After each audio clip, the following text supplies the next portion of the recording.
The other big giant would be Instagram, which is owned by Facebook. But Instagram is a very photo focused platform. So it may be a little bit trickier to leverage Instagram as an artist. It's all about the aesthetics, whether it's memes or daily life or creative imagery, graphic art, whatever. That's kind of the center of Instagram. When people think about Instagram, I would assume that's kind of what they think about. Now, there have been some artists, especially in the beat community, that have really figured out how to leverage content like this.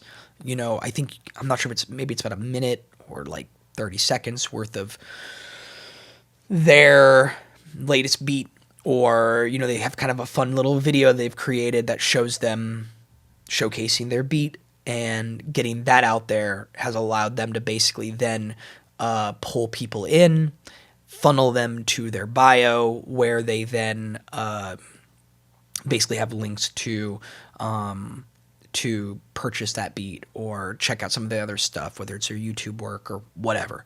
Now, it is a little trickier because while they may be able to focus someone to basically funnel someone to their bio, you can only have one link in your bio. So luckily there are platforms nowadays like Linktree, among others, that allow you to basically have multiple links in one link.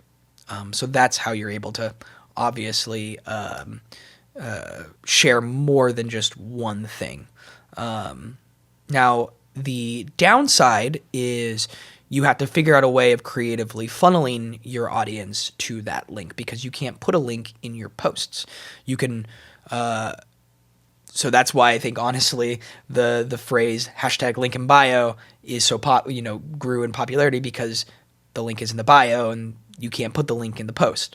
Now, like Facebook, you do have a live option as well. So it's similar to Facebook, encourage fans to check out your links, stuff like that. Engage with your audience. You can see what they say to you. You respond back. You can see who's watching, say, hey, stuff like that. Be very personal. So yeah, that's, it has a live feature. I honestly think that both Instagram and Facebook have become a little bit more tired or normie.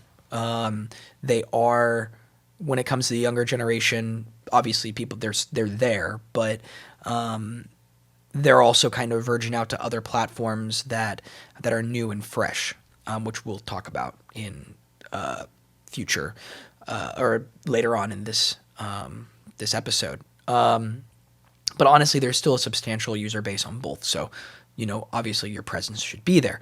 Now, I think what's interesting with Instagram, there's a few things, but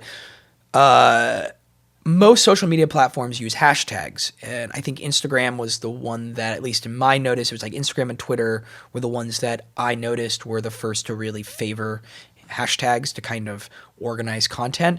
And essentially what a hashtag does is, depending on what platform it is, it either pushes, it's a way for basically audiences to kind of narrow in on a particular topic, and it's organized by that hashtag, under that hashtag. And it'll, and hashtags can be really useful for you to basically build viral campaigns and kind of build a brand up, but it can also be a great way to funnel new people to your content. So, say you're trying to get just users in Berlin to check out your music, you live in New York, doing hashtag NYC and hashtag Berlin, you'll get a little bit of users from both, because you've kind of targeted those regions. And I think it could be a really useful way of building exposure. Now, I think Instagram was also one of the first to utilize a story. At least that was the first. I think it was Snapchat was the first to utilize a story, and then the big one to kind of had a story that in a platform that was a little bit more. You could basically follow anyone, because in Snapchat it's a little bit different. We'll briefly talk about Snapchat at the end, but basically the story was a great way to kind of showcase stuff that maybe you don't want to clutter up your homepage, your profile with, but still kind of constantly get people noticing you because you basically show up at the very top of the homepage, of the user's homepage. So it's a great way for fans to see content, also share updates, start challenges, other things. It is really useful to leverage a loyal fan base because you can have people ask you questions or answer polls or, show off the music you're listening to or stuff like that on just kind of, it's almost like, it's like a photo version of Twitter where you're constantly kind of updating people. So that, stories is another big aspect of Instagram. Also, I think Instagram is the one that I, see a lot more sponsors kind of seeing, oh, you have this particular person who we call an influencer because they've got a large fan base or large following, fans reaching out, or not fans, sponsors reaching out and basically saying, hey, we'll pay you X amount of money to basically do a post with our content in it.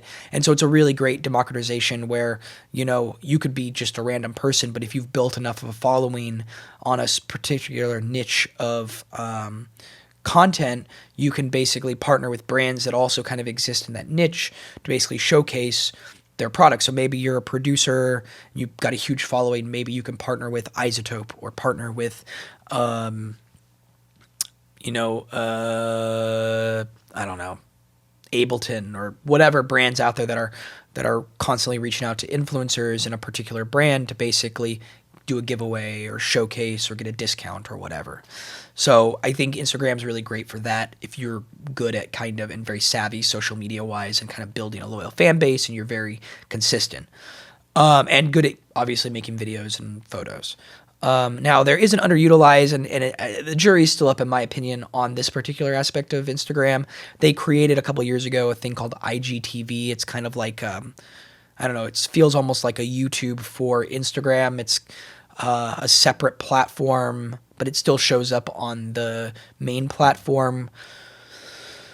But it basically allows you to release content that's longer than just 1 minute or 30 seconds or whatever the time limit is on Instagram. And it allows you to basically share videos. But it's all in a very, it's like long, I forget the term, but it's like 9:16, not 16:9. So it's kind of like a vertical frame. So it's a little unusual of a platform. I'm honestly not sure the best way of leveraging it, but it's something to check out.